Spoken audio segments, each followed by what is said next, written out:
Thank you, Bruce. I'm very excited to speak to you, and I'm very privileged to be here. Thanks for the opportunity to say a little bit about modulated imaging and our story of how we were founded here at BLI.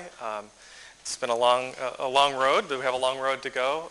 So hopefully I can give you a little bit of a snapshot of where we are, how we got here, and how it wouldn't have been possible without the resource of the Beckman Laser Institute and the people that are here.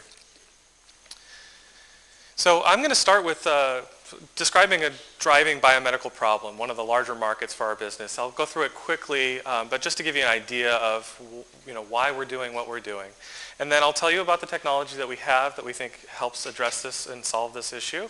And then I'll take a step back and talk a little bit more about technology development and how different facilities here and resources were available, and we took advantage of them to commercialize. So I'd like to tell you about the role of imaging in the prevention of foot ulcers and amputations. Everyone knows that diabetes is a big problem. It's a growing disease. It's a global emergency.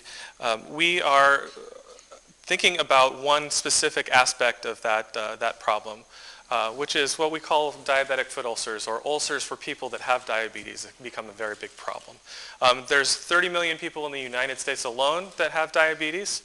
1 in 4 of them will get what's called an ulcer, diabetic foot ulcer, and in their lifetime.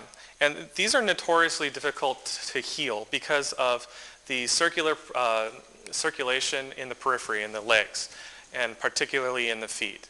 And what happens is that no matter what you do to try to treat clinically, these become gangrenous and require amputation. And amputation is a downward spiral of health when people are not ambulatory. So it's catastrophic for the patient. It's also catastrophic for the healthcare system. There's $17 billion a year in the United States alone that are spent on this specific part of the problem. And we don't know who the people are that are at risk is the biggest challenge here. So, deaths from diabetic foot-related amputations equal or exceed deaths from prostate cancer, breast cancer, and Hodgkin lymphoma all combined.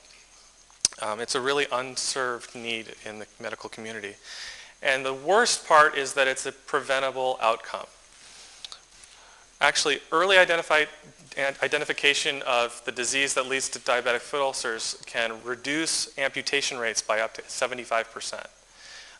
Clinical protocols that are rigorous at prophylactic procedures, where you put a stent in to restore blood flow to the leg, all the way to much simpler things like better shot socks and diabetic shoes, offloading the pressure points, coaching someone to tie their shoes differently. If you have diabetes, you also probably have neuropathy, where you can't feel your feet, and if you tie your shoes too tight, you're not going to get the circulation to your foot, so it's going to not do well when time comes to heal yourself from a blister or an ulcer, that kind of thing. So we agree with Hippocrates. Walking is man's best medicine.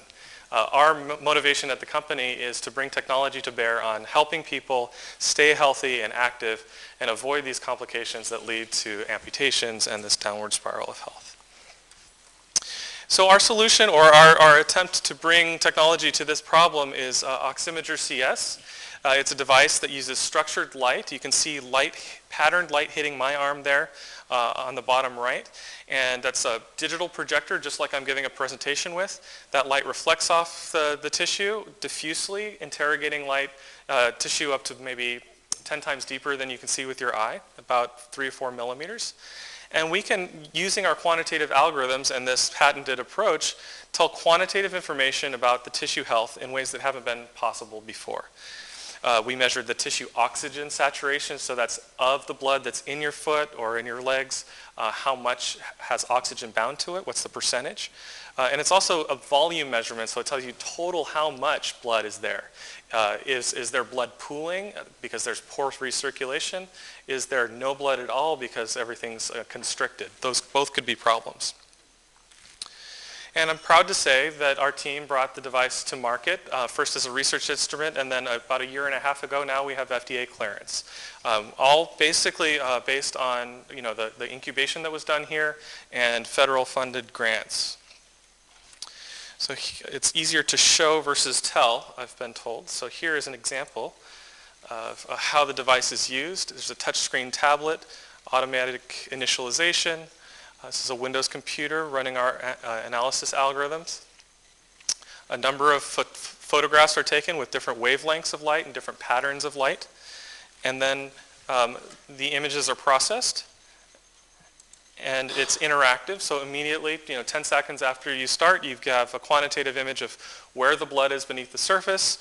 These values on the right show you that here in this region that the physician just touched, there's 88% of the blood in the capillaries that has oxygen.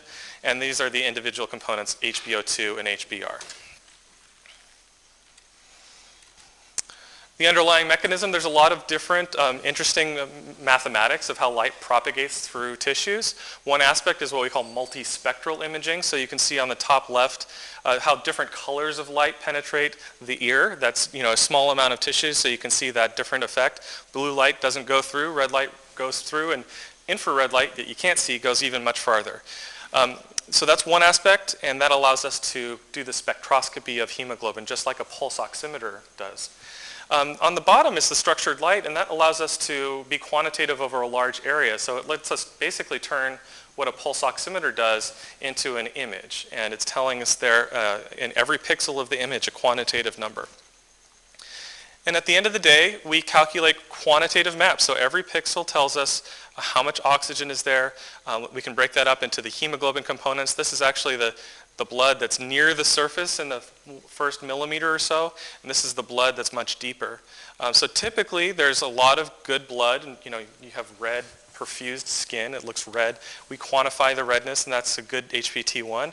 And then HPT2, my mouse is, yeah, that's right.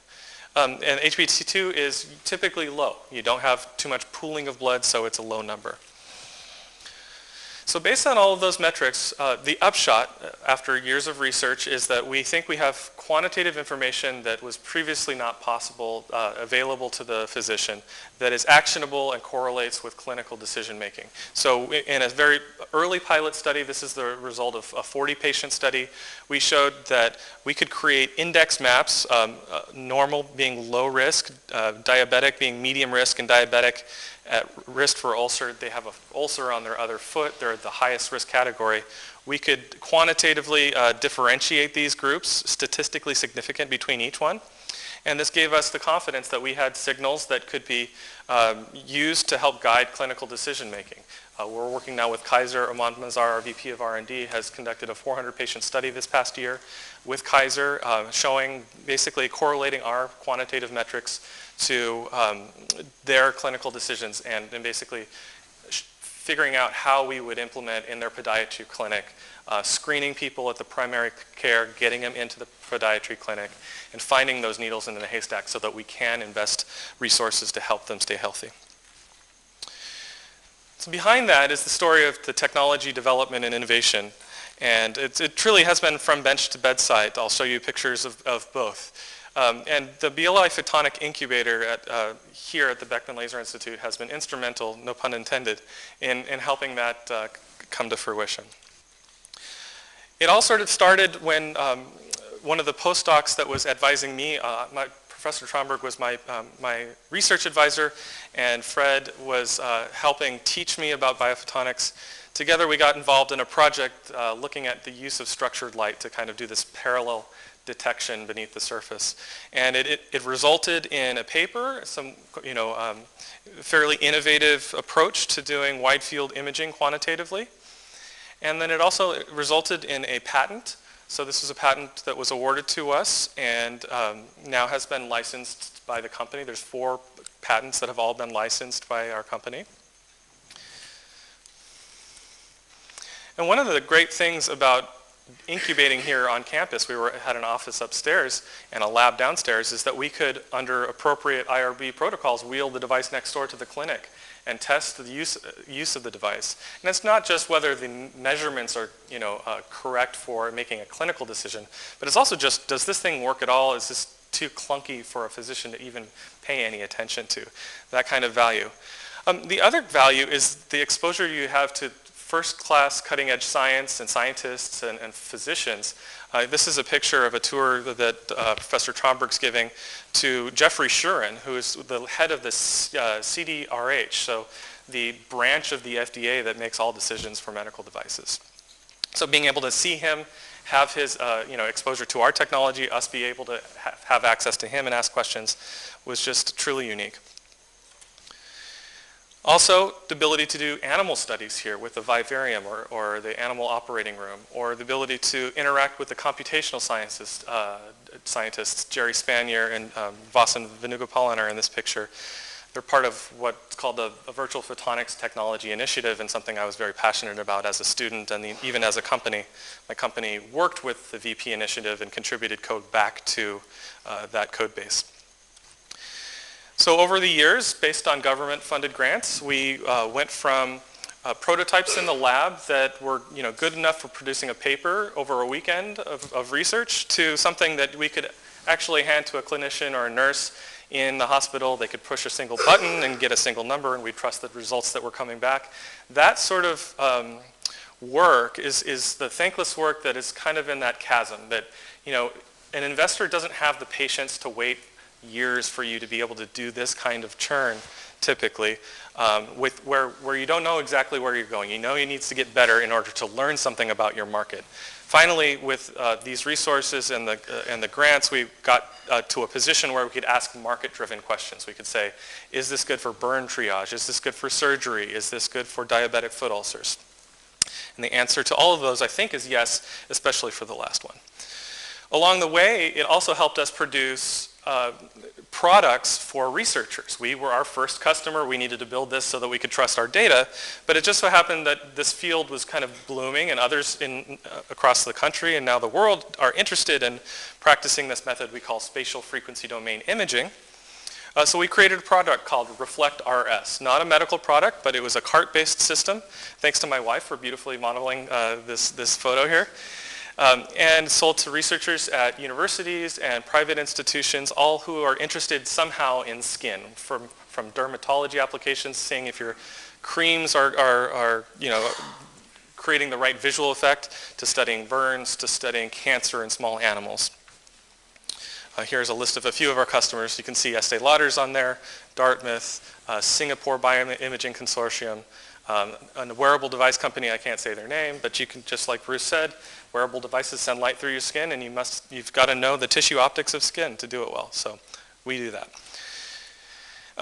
We took that then from that research product and brought it to the medical market. But to do that is a long, tortuous path. There's a lot of advocacy you have to build in your own scientific community and then in the medical community. Thankfully, we had great collaborators here. Tony Durkin is here in the back in the red shirt. He has been our primary collaborator to validate these ideas medically, and we're very grateful to him for that and his whole team. Here's one of the examples that was an output of that collaboration, funded by a grant. And it was validating that we could see changes beneath the surface in a simulated problem of surgery where a blood vessel would get blocked, and quantify the sensitivity of our device to those changes. So showing that we can measure a change, and then showing how small of a change we could actually measure. And the outcome was we can measure it accurately, and we can tell much earlier than someone looking visually would be able to tell that there was a problem. So lots of advocacy through trade shows and conferences, presenting. This is Aman winning a #1 best poster at what conference, Aman? The Society of Advanced Wound Care. So talking to physicians, understanding what problems they have, understanding what problems nurses have, and then building that back into the technology. And ultimately, the validation that we went through for the FDA was to do arm cuff occlusions. So it's a very simple model where you block the blood flow to the arm, you measure the arm, it should have less oxygen because there's less flow, and then you release, and it goes up and comes back. And so showing that there was a statistical significance, this one box and whiskers plot is ultimately what it took to show to the FDA that we measured what we said we did, and we were substantially equivalent to somebody else on the market. And so that was the result of our FDA clearance. These studies were done here as well. So another IRB protocol that was championed by BLI researchers and helped put this together. Patient recruitment in the clinic next door wouldn't have happened without BLI. So ultimately, we have this cart-based system, It's called Oximeter CS. It images the oxygen and other things. We have other things coming down the road, as I alluded to with the diabetic foot ulcer metrics. And we're very excited to have that to offer. We have a full quality system at our organization now, where we're quickly moving to ISO 13485 certification. And so I was in the lab this weekend, and I saw this blue light on, and I remembered what it was. We were actually testing new LEDs that we're considering for our next generation device. And we wanted to see, does the intensity shift, the wavelength shift after you burn these things in for a certain amount of time? Does the intensity shift? What do we know about this? And I realized, this is a little important piece of minutia about, bringing this technology finally to the marketplace in the mass manufacturable way with a contract manufacturer, et cetera, things we have to know for that. And I took a step back to, remind myself of how far we've come and how proud I am of the team that we've built. There have been a number of great milestones at the company. We started in 2006. We've raised over $10 million in grant funds to develop the company. We've had follow-on rounds of seed and VC funding, Series A funding happened last year. Beckman and the NIH were the first to invest in us, but then Hamamatsu Corporation, Fresenius Medical Care, who runs dialysis clinics, Gray Sky Venture Capital, Mitsubishi Global Capital, have all invested in the company now. We've licensed IP. We've generated $1 million in revenue to date. That's commercial revenue, 12 employees, and now an experienced executive team. Extra special thanks to Richard Oberreiter, who really helped us build out that medical team. He's our COO. And so, in closing, I'd like to show a little bit of a thread of development for the next generation and try to tie that back to where we came from. So here's Aman measuring some point-of-care prototypes early on. We knew that this device that we built measured the correct values, and it gave us the right insight, but it was too big, too expensive, just not practical for mass manufacturing, for example, and we needed to go back to the basics and figure out what's the smallest, lightest instrument we could build that would be compatible with the point of care, that a primary care clinic could afford it, that a nurse would actually want to use, that would fit in a small space, et cetera. And we got a grant to start on this idea long ago. Here are some prototypes that have been built. Here's some more. You see we're progressing because we're actually using Lego now to prototype the device. And then we're using CAD to actually make new things and 3D print them with our lovely 3D printer. This was about a year ago. We had a device in a box. Most of the stuff, except for some electronics boards, fit in that box. And now we have a prototype that's maybe about this big. And within a month to month and a half, we intend to submit this to the FDA. So it's very, very much coming soon. And there's a lot of industrial design that goes into figuring out how this is going to work. But here we were in the lab with this instrument. And now we've got something that's quite compact, very approachable, if you will, and quite light, 4 pounds or so, which we think is going to be just the sweet spot for the next generation device. And understanding the usability of this and understanding what clinicians think and what how nurses might accept the technology or not, all came from our experience of being able to circulate, build something, go and test it, kick the tires, come back and do it again. And so I'm very grateful to that. Also grateful to the team. So just at the last part, I have a small slideshow, I guess. There's a lot of people behind all those prototypes that you saw, and there's a lot of people now helping on the other side to understand how customers are going to approach this technology, how medical reimbursement people are going to approach it. This is an optics meeting. You can see Charles Scropper, our VP of Engineering here, leading that discussion. Team in the lab building stuff. A lot of great milestones, getting to new measurements that proved that we could miniaturize. Great industrial design conversations with a group called Fusion Biotech, who's helping us build this. Bruce Sargent there, top left, who's being very expressive, is the leader and also was our VP of Engineering before he started this great business. So we have a very intimate tie to him, and this teamwork is really working out well. So In closing, I'd like to say thank you. This top left is us cheersing the FDA clearance. Top right is a dinner at our house. Thank you, Sarah. And the bottom right is my birthday celebration from last week. And that shows the biggest team so far, and I'm so grateful to everyone for helping us get here.